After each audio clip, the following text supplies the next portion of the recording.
Bismillahirrahmanirrahim. Teman-teman yang hari ini kita akan bahas tentang kriteria ideal memilih jodoh, karena saya lihat sebagian besar gitu belum dapat jodoh gitu, dan kita ada waktu untuk diskusi. Sekalian kita bahas. Di situ ada beberapa pendekatan, yaitu pendekatan budaya sama pendekatan studi naskah hadis, termasuk kritik hadis. Teman-teman bisa mempelajari sebenarnya kritik hadis itu dimulai dari mengkritisi sanad dan matan, siapa perawinya, kemudian kapan dia lahir, dan bagaimana tanggapan para ulama tentang orang tersebut. Nah, ini metode ini digunakan dalam penulisan karya ilmiah yang mencantumkan satu hadis, ya. Jika dalam satu karya ilmiah itu ada pembahasan tentang hadis, maka diharuskan membahas hadis dari sisi sanad dan matanya terlebih dahulu. Nah, sanadnya itu dikritisi dulu, bagaimana ulama menentukan tingkat kesahihan hadis atau kedhaifannya, siapa yang menjadi penyebabnya, nah, dan siapa pula orang-orang yang turut meriwayatkannya. Itu dirinci satu-satu. Misalnya Abu Hurairah, beliau wafat tahun sekian, menurut penilaian para ulama dia termasuk orang yang kuat hafalannya dan sikoh serta dapat dipercaya. Itu misalnya. Yang kedua, setelah Abu Hurairah ini misalnya Abu Nafi, dia wafat tahun berapa gitu. Menurut para ulama bagaimana kriterianya? Jika akumulasi dari seluruh perawi itu menyatakan baik, maka hadisnya bisa dikategorikan sahih.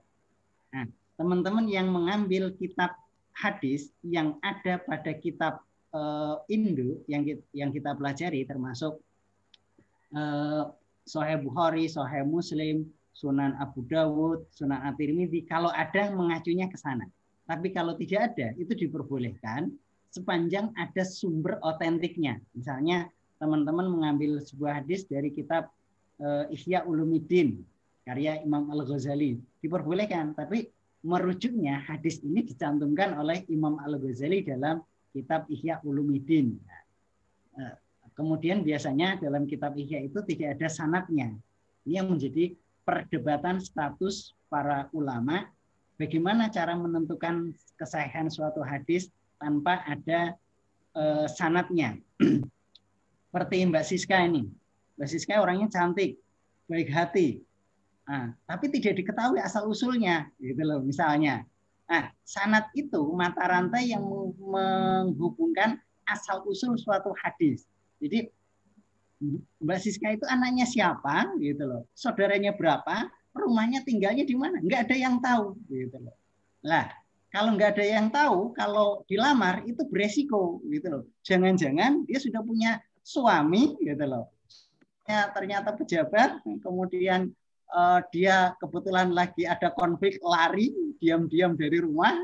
Ketika nanti dilamar, kemudian dinikahi, diekspos, suaminya datang, gitu loh kan? Itu bahaya. Makanya dalam tanda kutip itu sanad itu bisa menjadi sumber penilaian seseorang. Nah, kayak kemarin kalau kita bahas tentang hadis tentang teman, kalau kita tidak tahu pada posisi seseorang, dia orang baru di wilayah kita, dia orang baik atau tidak, kita juga harus waspada. Ya. Caranya, cara mengetahui paling dekat menurut petunjuk para ulama adalah dia kenalannya di daerah kita itu dengan siapa atau temannya. Kalau ada pendatang di daerah kita nggak tahu siapa dia. Nah, cara membaca apakah dia orang baik atau buruk itu cukup melihat siapa kenalannya di daerah kita. Itu salah satu petunjuk awal. Meskipun nanti pada petunjuk berikutnya itu ada tambahan-tambahan informasi yang bisa ditelisik. Nah, mengenai memilih jodoh, ya, memilih jodoh itu suaranya kok. Suaranya jelas nggak, Mas? Jelas. Oh, kadang suaranya agak bentar sebentar. Suaranya agak menggerai. Iya dari Di sana jelas tadi. Iya dari kemarin, Ustaz. Oh iya iya. Ya udah. Oke, kita lanjutkan ya.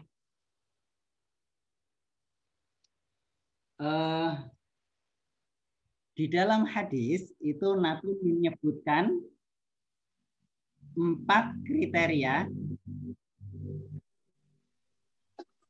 Tes. Sebentar ya, suaranya kok menggema terus.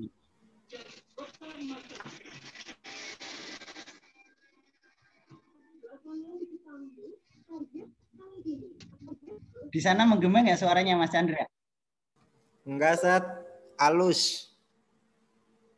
Oh, halus. Ya, di sini kok menggema, kayak ada jin korinnya ini. Jangan-jangan ada hantu yang ikut belajar ini. Astagfirullah. Oke. Ya kadang kayak gitu Mas, gitu loh. Begini. Rasul itu memberikan petunjuk bagi orang-orang yang terutama anak muda yang disebut dengan asyabab, gitu loh. Syabun itu artinya bukan bukan alat untuk mencuci ya Mas ya, sabun itu. Gitu loh. Sabun itu yang di sini dimaksud orang yang memiliki kemampuan untuk bertanggung jawab terhadap dirinya. Itu disebut sabun. Nah, biasanya proses ini diawali pada masa kanak-kanak dengan usia tamyiz. Tamyiz itu anak kecil tapi sudah bisa membedakan baik dan buruk, wajib dan tidak wajib, yang terlarang maupun yang tidak. Itu namanya tamyiz. Pada proses selanjutnya, dia disebut dengan murahik, orang yang sudah memiliki kecerdasan tetapi belum sampai pada usia balik. Nah, ketika seorang dianggap dewasa, dia disebut dengan balik, makna awalnya balagho artinya sampai. Orang yang sudah sampai pada seruan dakwah melaksanakan ajaran agama. Tapi balik itu umumnya dibatasi dengan usia maksimal 15 tahun, minimal dia belum berusia tersebut tapi sudah menunjukkan dan mengalami tanda-tanda yang sudah disepakati. Itu balik. Nah, pada usia balik sampai kepada syab itu ada namanya usia yang disebut dengan bukan tiflun, ada istilahnya sendiri, bukan sobiun, karena tiflun sama sobiun itu menggambarkan anak-anak, tapi ada istilah untuk anak remaja yang belum sampai pada tingkatan dewasa. Kalau sigot tasgirnya itu pakainya rujun, gitu. Laki-laki yang sudah besar tapi belum menunjukkan kematangan. Kalau rojulun kan sudah sempurna kelaki-lakiannya. Kalau tasgir itu laki-laki yang belum sempurna baik fisik maupun mentalnya, tapi dia sudah tampak dewasa. Nah, pada usia setelahnya itu baru disebut syabun, orang yang mampu bertanggung jawab mandiri terhadap dirinya dan perilakunya. Orang yang semacam ini oleh Rasul, kalau dia sudah memiliki sifat yang disebut dengan ba'at, ya, ba'at itu artinya mampu menafkahi bukan hanya dirinya sendiri, tapi orang lain yang ada di sekitarnya. Nah, apakah dia keluarganya, ataukah apakah dia kelak yang menjadi calon pasangannya, itu dituntut untuk segera menikah. Nikah itu enak, saking enaknya yang belum pingin cepat-cepat, yang sudah pingin nambah. Itu rumusannya. Gitu loh. Kalau tidak dua-duanya berarti tidak normal. Itu ukurannya kayak gitu. Ya. Ya. Saking enaknya itu yang belum pingin cepat-cepat, yang sudah pingin nambah. Itu secara kodrati kayak gitu Mbak Siska. Gitu loh. Jadi jangan heran. Gitu loh. Nah, soal ada yang nambah, beneran nambah, ya itu karena ada kesempatan dan kemampuan. Ada yang pingin saja karena dia belum bukan belum berani, tapi belum butuh gitu loh. Nah itu keinginan aja kan, sama aja istri satu atau dua sebenarnya sama. Ya artinya dia belum begitu butuh. Nah, orang yang cerdas itu adalah orang yang bisa membedakan antara kebutuhan dan keinginan. Orang kaya itu umumnya adalah orang yang bisa menahan dirinya dan hartanya untuk keperluan yang penting atau untuk sesuatu yang berkaitan dengan kepentingan, bukan keinginan. Sementara orang gagal atau orang miskin, orang bangkrut itu umumnya mereka mengedepankan keinginan daripada kebutuhan. Nah, kalau teman-teman realisasinya, kalau teman-teman jalan-jalan ke mall, gitu loh. Bedanya orang kaya yang soleh, itu orang kaya yang soleh itu kalau ke mall, ATM-nya ditinggal semua, duitnya dipas, gitu loh. Kemudian dia sholat dulu, waktu masuk ke mall pakai kaki kiri baca doa la ilaha illallah la syarikalah, tangannya itu membawa catatan, gitu loh. Catatan apa yang mau dibeli, gitu loh. Jadi kalau di sana ada baju bagus banget, dapat diskon itu 90 plus 10% gitu loh. Dia nggak peduli. Kenapa? Dia nggak butuh, di rumah juga banyak gitu loh. Nah, dia selalu fokus pada apa yang dibutuhkan. Makanya kalau ke mall itu idealnya kalau butuh buku atau butuh HP, ya udah bawanya duit itu saja dan ke tempat yang dia tuju. Kalau cuma mau jalan-jalan itu bawa duit berapapun di ATM, apalagi ATM-nya pakai kartu kredit, kreditnya ngutang gitu loh. Itu bisa habis berapapun gitu loh. Makanya nanti teman-teman kalau sudah menikah, Mas Chandra, kalau istrinya sudah bisa menggunakan uang, itu kasih sebanyak-banyaknya. Kalau enggak duit kita gaji misalnya 50 juta, kasihkan semua. Tapi harus dicoba dulu. Pertama begini, kalau minggu pertama, gitu, 1 minggu dikasih 10 juta, 1 minggu, ya, 1 minggu 10 juta, itu dicek hari minggu berikutnya masih utuh, gitu loh. Dia ya belanja, cuma pakai duit dia, jadi 10 juta masih utuh. Kasih tambahan lagi 10 juta. Nanti kalau pada akhir bulan kan 40 juta itu, kok masih utuh, gitu. Tambah lagi 10 juta tadi, sebulan 50 juta utuh. Yang buat belanja soal duit dia ya nggak apa-apa. Istri juga gitu, berkorban biar kelihatan bisa memegang duit suami, itu duitnya dipegang aja. Yang buat belanja dari duit istri nggak apa-apa, sewajarnya. Jadi nggak usah banyak-banyak. Ini duitnya 50 juta yang dikasih bulan kemarin masih utuh ini. Nanti kalau dapat bonus 1 miliar dikasih lagi, bukan buat kawin lagi, gitu loh. Itu rumusannya kayak gitu. Ya. Jadi kecerdasan itu dalam setiap kondisi, baik itu dari sisi keuangan maupun sisi kehidupan, orang yang dewasa dan cerdas itu adalah orang yang mengedepankan kepentingan atau kebutuhan, bukan mengedepankan keinginan. Itu harus dicatat ya. Ini prinsip ekonomi dalam dan prinsip kehidupan. Nah, kalau orang sudah mendapatkan kebutuhan tadi, ya, dia tidak mengabaikan keinginan, ya keinginan itu terkadang perlu, cuma harus ada batasannya. Batasannya misalnya jalan-jalan ya seperlunya saja, mungkin setahun 2 kali kemana, pulang kampung sekalian jalan-jalan, ya gitu wajar. Tapi kalau terus-terusan ya beda. Bulan madu ya setelah nikah, kalau setelahnya ya setelah lama nikah jadinya bulan sabit bukan bulan madu ya. Oke. Nah, orang yang sudah ba'at, yang sudah percaya diri, mampu menafkahi diri dan orang yang ada di sekitarnya, itu dituntut untuk menyempurnakan agama. Nah, disitulah menyempurnakan agama itu falyakmil nisfadinahu, diartikan paling urgen itu adalah menikah. Kenapa menikah itu dianggap bisa menyempurnakan sebagian agama? Karena dia mengambil alih tanggung jawab sosial yang tadinya dia bebas kini terbatas, yang tadinya dia ngurusi diri sendiri sekarang ngurusi anak orang atau orang lain, yang tadinya dia bebas menggunakan keuangannya, sekarang uangnya itu justru dikasihkan kepada orang lain yang dahulunya dia tidak kenal. Nah, dalam skup sosial, memahami orang lain yang siapa menjadi orang yang paling dekat itu butuh perjuangan. Belum lagi karakter aslinya. Kalau waktu pacaran sih semuanya manis saja gitu loh. Waktu ketemu Zoom ketawa-tawa, waktu video call nggak pernah marah, itu dikirimi GoFood, Gobrak atau Gogo lainnya gitu loh. Itu masih enak-enak aja.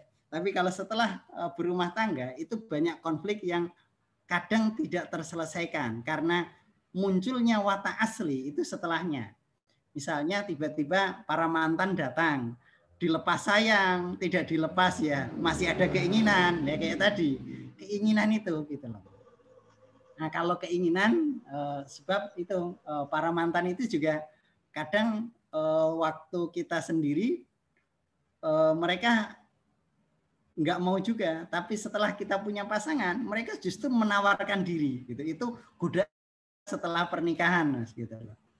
Jadi sekarang teman kalau kayak Mas Chandra ditolak aja ya santai aja Mas, gitu loh.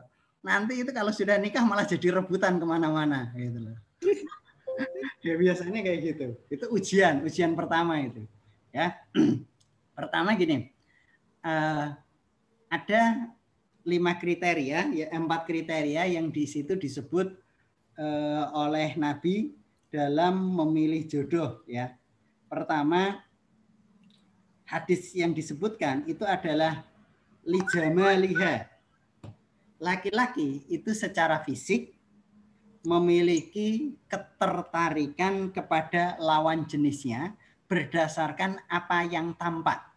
Akan tetapi apa yang tampak itu diharapkan lijamaliha menjadi jembatan yang menggambarkan karakter atau sifat inner beauty-nya. Maka jamal itu bukan sifat karena sifatnya disebut jamil. Dia bentuknya masdar dari kata sifat yang tidak terbatas oleh waktu. Sehingga di sini diartikan oleh para ulama karakter atau kepribadian yang sudah melekat pada diri seseorang yang tidak berubah meskipun fisik seseorang itu sudah berubah. Nah, kalau misalnya karakter, sifat bawaan, perilakunya itu sesuai dengan apa yang diharapkan oleh sang calon pasangan, itu bisa membawa kepada kelanggengan. Termasuk salah satunya fisik itu memang tidak bisa berubah seiring berjalannya waktu.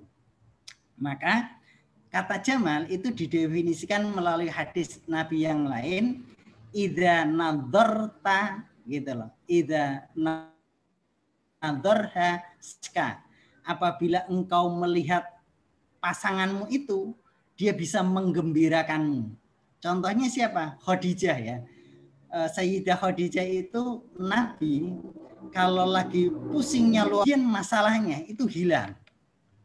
Jadi kalau punya istri, kalau lihat makin pening, makin pusing gitu loh, itu istrinya harus di-upgrade atau dibawa ke rumah sakit jiwa gitu loh.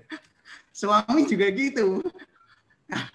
Kalau suami lihat istri lihat suami kok makin pening, gitu, berarti suaminya harus diajak jalan-jalan ke rumah sakit jiwa itu. Ketika Rasul menerima wahyu ya Mas ya, menerima wahyu pertama kali wujud Jibril itu berupa seorang laki-laki tampan yang memeluk dirinya. Iqra itu masih Nabi tidak, walaupun takut, Nabi tidak dalam tanda kutip itu tidak begitu khawatir. Beliau hanya cuma belum kenal gitu loh. Tetapi secara interaksi itu normal. Suaranya kok kembali lagi ya? Sebentar. Udah Ustaz, normal. Di situ gema nggak Mas? Enggak Ustaz, lancar ya, mulus. Oh soalnya di sini gema kok. Mungkin apa laptop saya minta diganti kali ya? Ustaz pakai laptop apa pakai apa sih?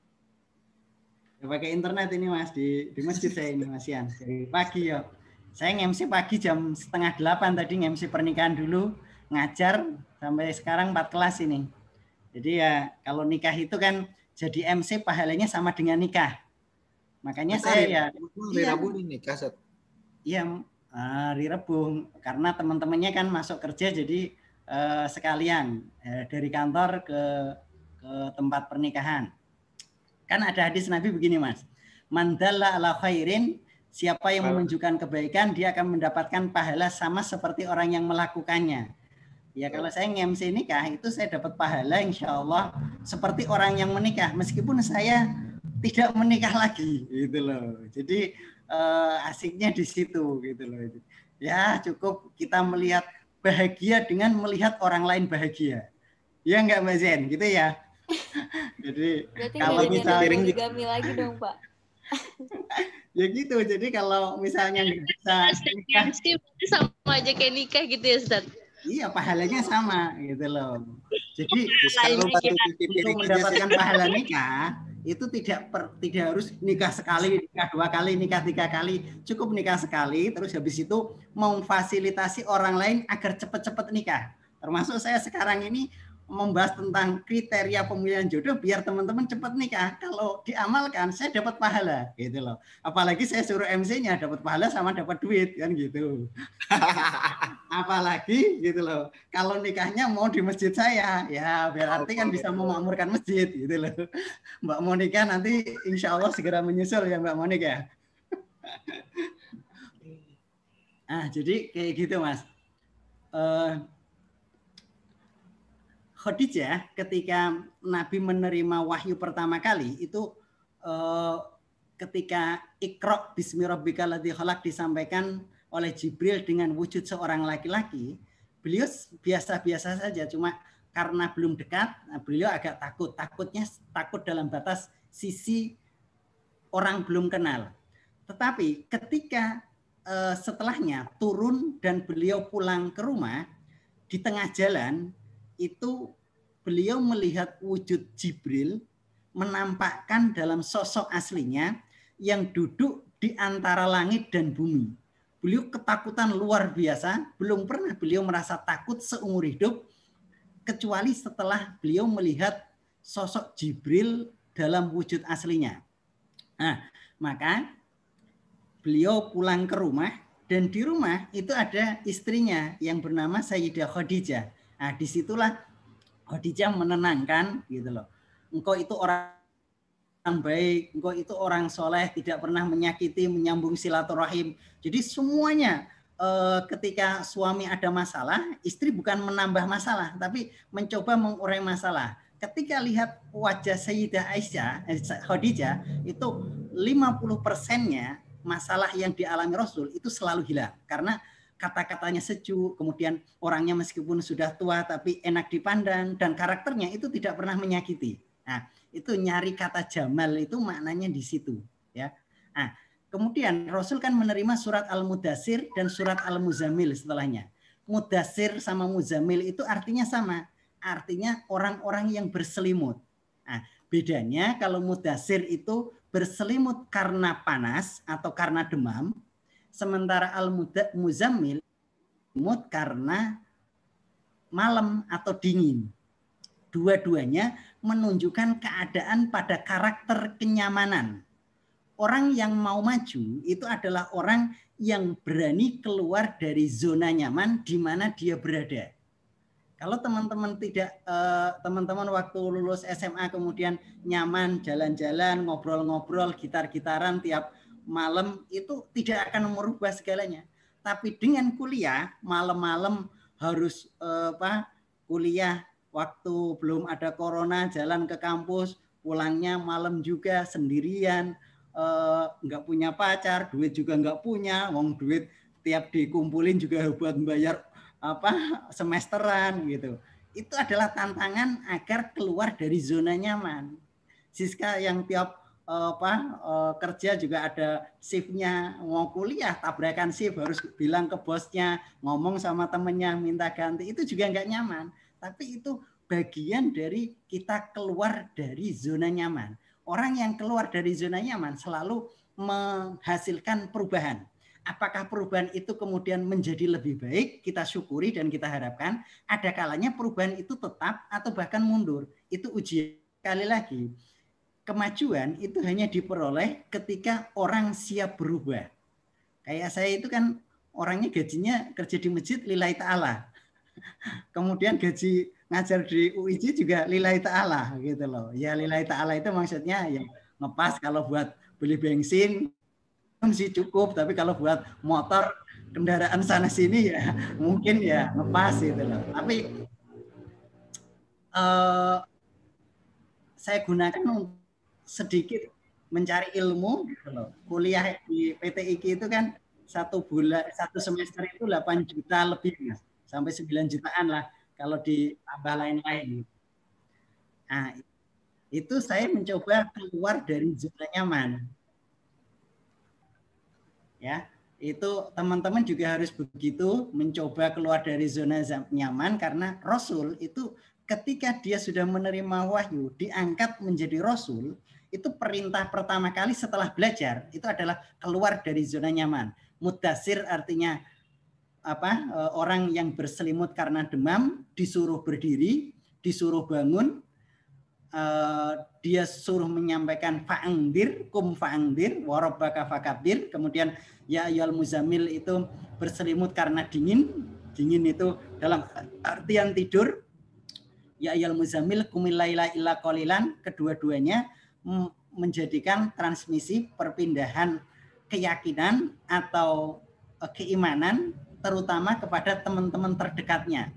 Sedangkan kerabat lain yang jauh atau kaum Quraisy secara umum itu masuknya, sadarnya ketika perintah surat Al-Hijr surat ke-15 ayat 94 turun. Fasda bima tu'maru wa arid anil musyrikin. Ya. Jadi Rasul pun itu keluar dari zona nyaman ketika beliau harus menyampaikan dakwah kepada orang-orang yang dalam tanda kutip sudah mapan. Beliau juga memiliki status sosial dan agama yang dihormati, terkenal al-amin gitu loh. Bahkan ketika awal dakwah, ketika mau menghentikannya, mau nikah dengan siapa aja boleh, mau jadi pemimpin akan diangkat, mau jadi tokoh agama pun akan diikuti asal tidak menyebarkan agama Islam gitu loh. Nah, itu salah satunya. Nah, itu makanya Jamil gitu loh, itu memang laki-laki butuh kecantikan dan itu utama bagi laki-laki karena sama-sama ngasih makan, kalau nggak cantik itu nggak puas katanya laki-laki gitu. Tapi perempuan juga gitu, dia butuh rupa, tapi kedua-duanya tanpa diiringi dengan inner beauty, keselarasan watak, kenyamanan ketika berkomunikasi itu tidak ada artinya. Banyak orang cantik, ketampan, tapi akhirnya cerai. Itu kan kenapa? Karena dia sudah tidak nyaman dengan pasangannya. Selanjutnya, lihasabiha. Hasab itu artinya keturunan awalnya, maknanya nasab bahasa lainnya. Nasab di dalam agama kita itu pernah ditanyakan oleh seorang bernama Abdullah bin Salam, seorang tokoh Yahudi. Beliau bertanya kepada Rasul tentang 3 hal. Pertama, tanda kiamat. Kemudian kedua, makanan pertama yang dimakan oleh ahli surga. Yang ketiga itu tentang kemiripan seorang anak dengan bapak atau ibunya. Itu dijawab oleh Rasul. Pertanyaan kedua dan ketiga pertama itu hari tanda kiamat. Nabi menjawab apabila ada api berpindah dari timur ke barat. Itu diartikan secara makna majazi oleh para ulama. Ya, biasanya ketika api itu kan sesuatu yang menerangi. Menerangi itu artinya bisa menjadi bermanfaat atau memberikan petunjuk. Nah, dulunya orang-orang timur itu orang-orang yang beradab ditiru. Sekarang apinya pindah ke barat, seolah-olah yang sering ditiru itu orang-orang barat yang notabene orangnya banyak maksiat gitu loh. Kemudian suka memperlakukan wanita tidak dalam keadaan normal gitu loh. Wanita kalau di barat itu kan seperti orang tempat hiburan kan gitu loh. Dia bisa diperlakukan apa saja, bahkan mereka mengambil inisiatif gitu loh. Saya baca pendukung sepak bola Lazio aja kemarin menang sama AS Roma, itu dia nadarnya itu kalau Lazio menang dia akan tampil bugil tapi tetap dengan menggunakan masker gitu loh. Itu cara orang barat menghargai dirinya sendiri kayak gitu loh. Makanya dalam sejarah barat itu, sejarah itu disebut historis karena yang diceritakan hanya laki-laki saja, wanita tidak punya tempat. Dan itu tidak dianggap pornografi oleh mereka gitu. Kalau teman-teman pecinta sepak bola itu ada itu istrinya Mauro Icardi gitu, namanya Wanda Nara itu ketika berpose dalam setiap postingannya sampai tampil tanpa busana pun biasa, dan itu tidak dipermasalahkan oleh Italia maupun Spanyol maupun Prancis di mana pemainnya Mauro Icardi itu bermain gitu. Beda dengan orang-orang yang ada di timur. Yang kedua, makanan ahli surga pertama kali itu menurut hadis Nabi itu yang ditanyakan oleh Abdullah bin Salam itu adalah hati ikan paus. Saya tidak bisa menjelaskan lebih lanjut kenapa hati ikan paus, apakah itu maknanya majazi, belum saya perdalam. Tapi itu jelas ditanyakan oleh Abdullah bin Salam ketika dia hendak masuk Islam, tokoh Yahudi yang paling terkenal alim gitu loh. Kalau bisa dijawab, dia akan masuk Islam. Yang ketiga, kemiripan antara laki-laki anak-anak dengan bapak atau ibunya oleh Nabi.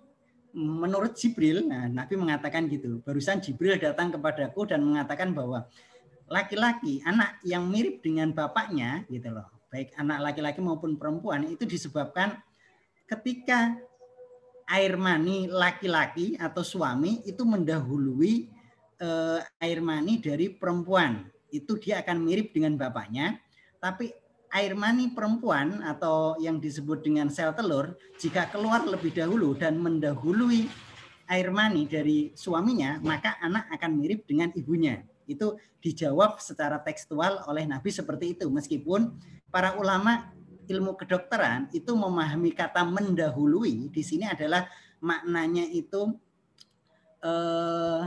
menguasai atau dominan. Dominan itu artinya secara genetik gitu loh.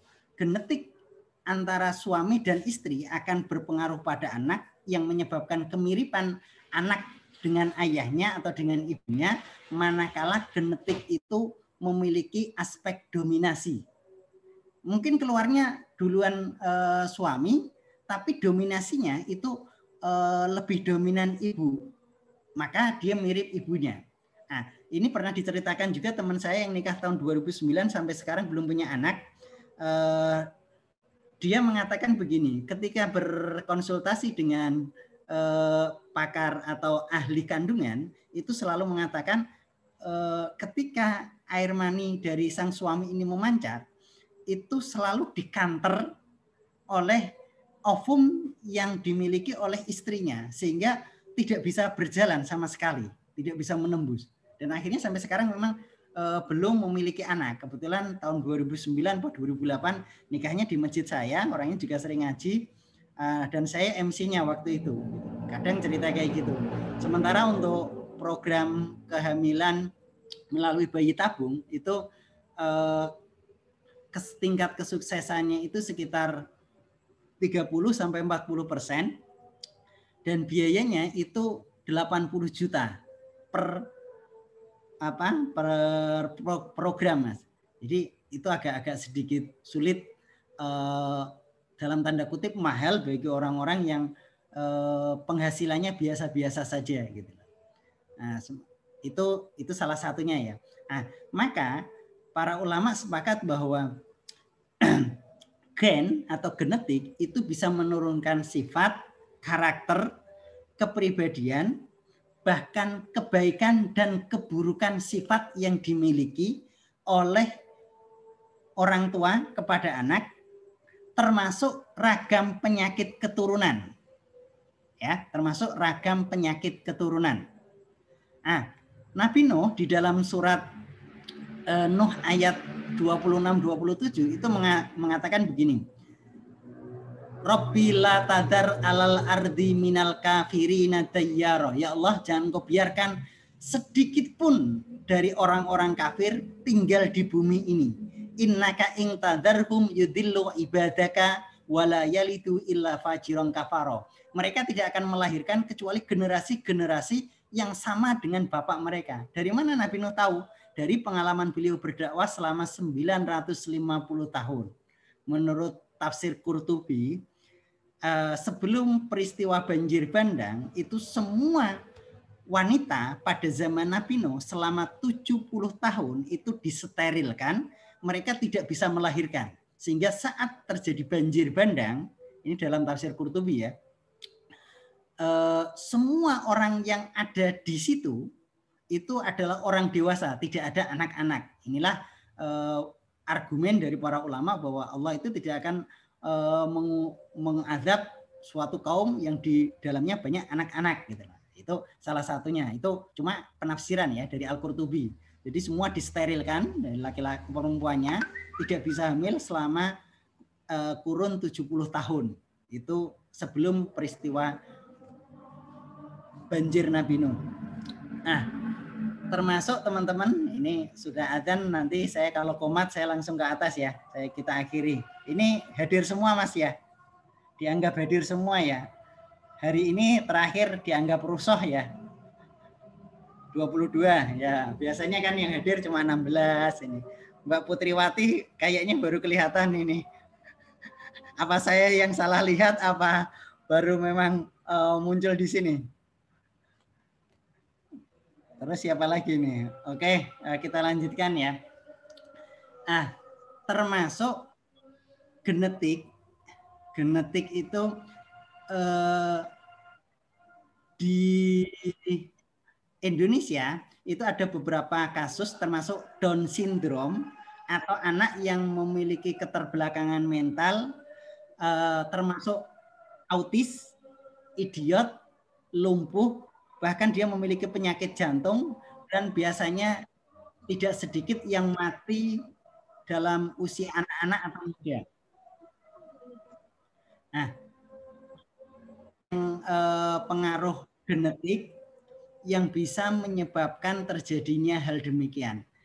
Dalam ilmu kedokteran ternyata pengaruh genetika termasuk dari kakek, nenek, atau saudara kandung dari seorang istri atau suami itu memiliki pengaruh terhadap anak-anak yang nanti lahir. Kalau di suatu keluarga itu ada riwayat yang memiliki keterbelakangan mental atau Down syndrome, itu ada besar kemungkinan bisa menurun sekian persen kepada anak yang baru lahir. Itu dari sisi genetiknya ya.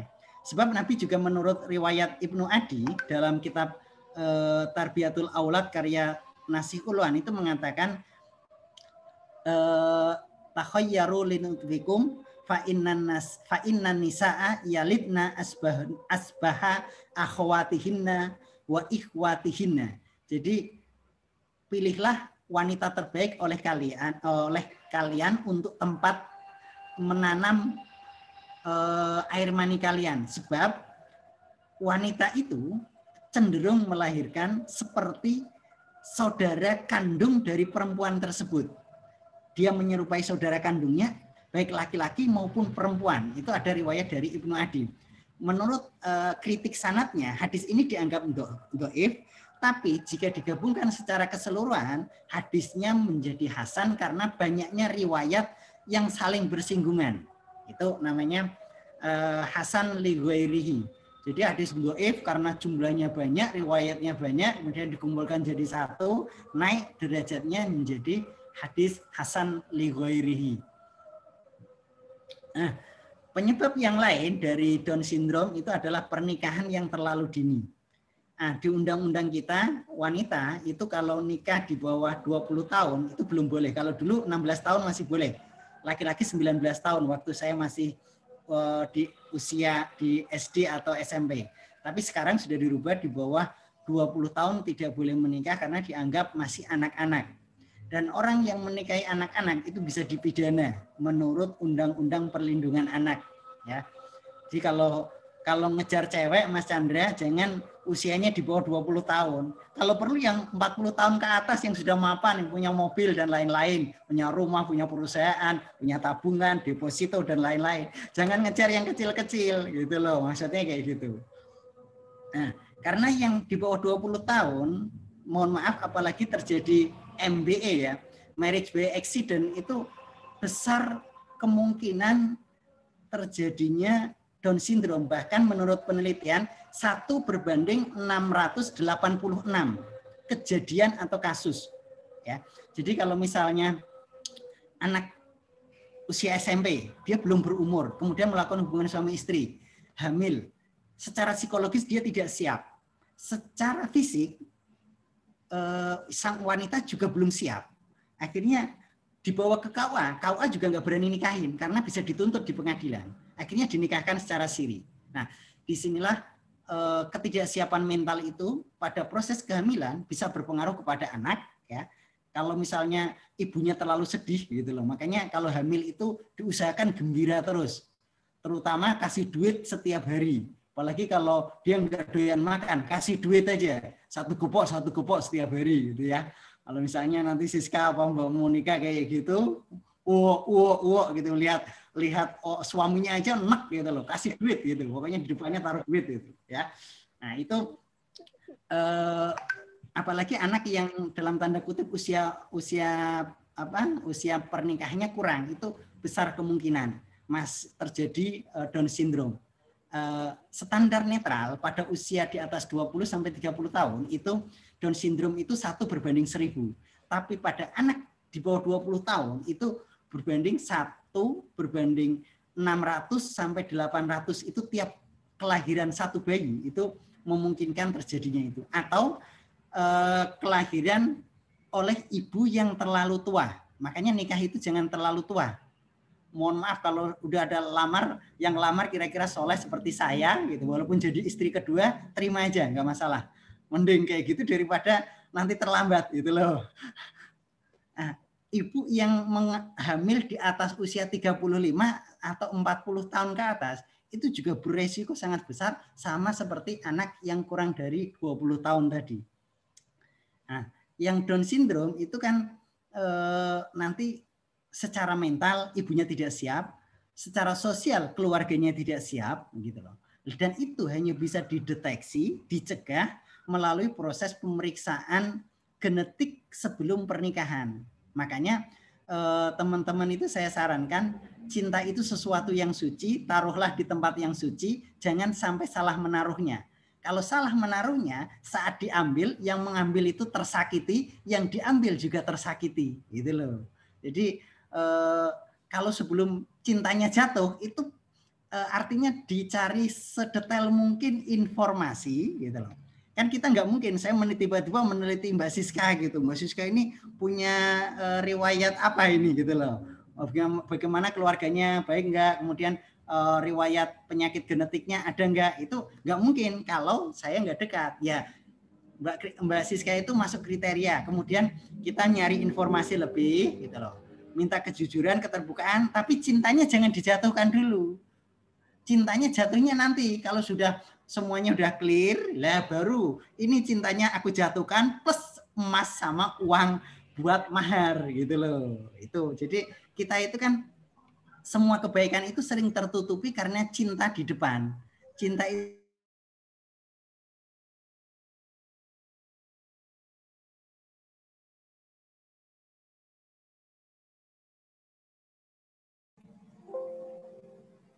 Halo.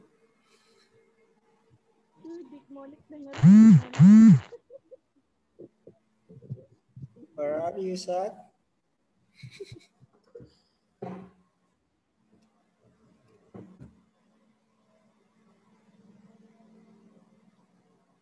Kayak Ustadznya sholat deh.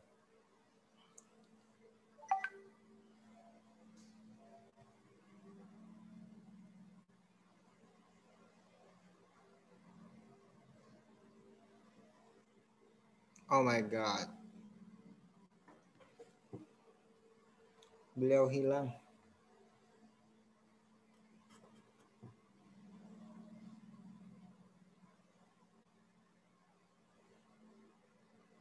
Jadi gimana nih sholat? Apanya yang mati itu? Apa yang mati? Internetnya mati kayaknya. Ini sih laptopnya mati. artinya apa?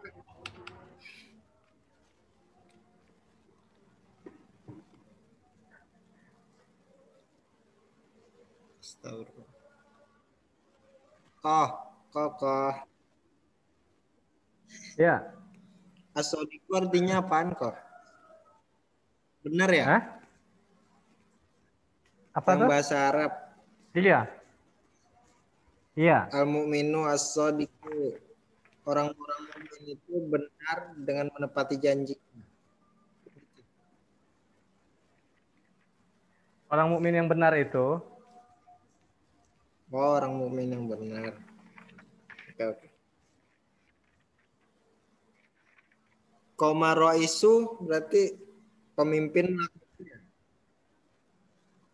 Iya, presiden. atau mendiri. Presiden. Udah aja tuh kata ustadznya, lanjutinnya kapan-kapan. Next lagi. Oh, ada tuh masuk satu tuh. Oke. Sebentar ya. Ya, Ustaz. Tambah 2 menit lagi lah. Ustadz, Teori lanjut Ustadz, lanjut. betul-betul.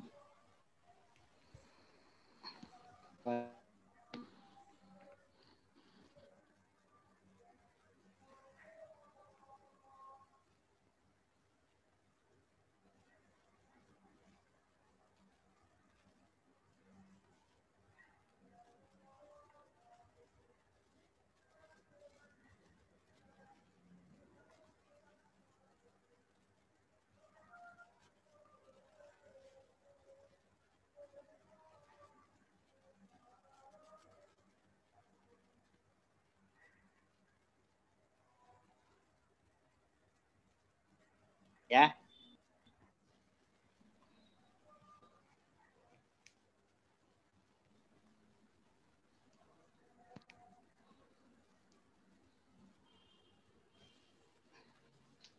Halo? Ya, Ustaz. Hadir. Oke ya, jadi gitu ya. Ini sudah komat gitu loh. Hari ini saya memberikan kebebasan teman-teman semuanya dianggap hadir ya. Dianggap hadir.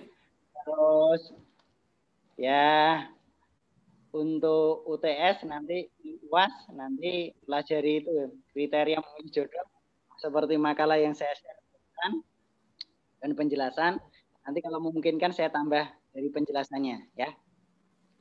Oke, mohon maaf selama ini kalau ada hal-hal yang kurang berkenan, teman-teman, insya Allah berkah semuanya. Saya hanya bisa mendoakan yang terbaik dan memberi nilai yang terbaik, insya Allah. Amin Ya. ya Allah. Jadi khawatir kalau ada masalah-masalah apa-apa, WA saja gitu ya. Jadi mohon keikhlasannya kalau ada waktu yang kurang, absen yang kurang, mengikhlaskan lah biar halal semua, biar baik semua gitu ya.